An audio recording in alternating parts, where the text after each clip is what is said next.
Hello, welcome back to week 15 of Reflect and Connect. This is our last Reflect and Connect until next semester.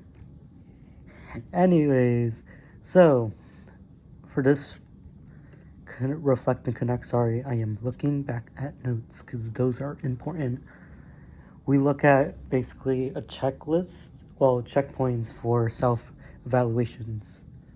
And yeah, let's get into it. So, a lot of the reading is basically what we've gone through a lot this entire semester. So, we're just gonna talk about a couple things that I struggle with, that I see on this list or saw on this list. So, one of the big ones is actually, I guess they all connect with one another, and I'm doing it right now. But nonverbal and limited verbal teaching is one that's on this list, and another one that's on this list is modeling, which also explains what's it called, nonverbal. So let's see. So when it comes to limited talking and being nonverbal, it's something I struggle with a lot, but in the reading it says that it's very helpful because students don't really want to hear, teachers talk for a long amount of time, and also, it gives them a chance to actually put it into practice. When you don't have a lot of talking, they're doing it already, and they're figuring it out on their own. And instead of trying to explain it step by step, just showing them and modeling it to them, which modeling is a letter section in this reading. And it's a lot of showing them what to do. It's having them see it and then having them do it, but also explaining it to them, but not using too many words.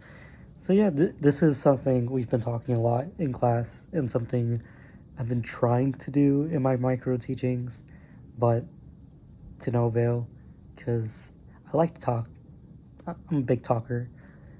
So, and I saw that in my micro teaching, where I'm looking back at the footage, I'm like, oh, I could have, like, with the low two, I could have just shown it to them, use like 2 words instead of going on a spiel about these two being friends, and then having the students repeat it, and then, yeah. And pacing is the other one that's on this list, which I struggled with on my micro teaching. So, another one on this list that, I guess it's not new, but it's something I've been figuring out more and more recently, but it's wrote to note. And yeah, I never really thought about it until recently, when I did a couple days of a elementary practicum, and they had an orchestra, and the teacher was telling me about how she does rote, and then she shows her students, and we have been talking about it in class, but it's weird to like see it in action everywhere I go, where teachers are first explaining it, having the students understand it, then showing them the notation of how it's supposed to look like. So yeah, it's a lot of this is just a lot of what we covered throughout the semester, and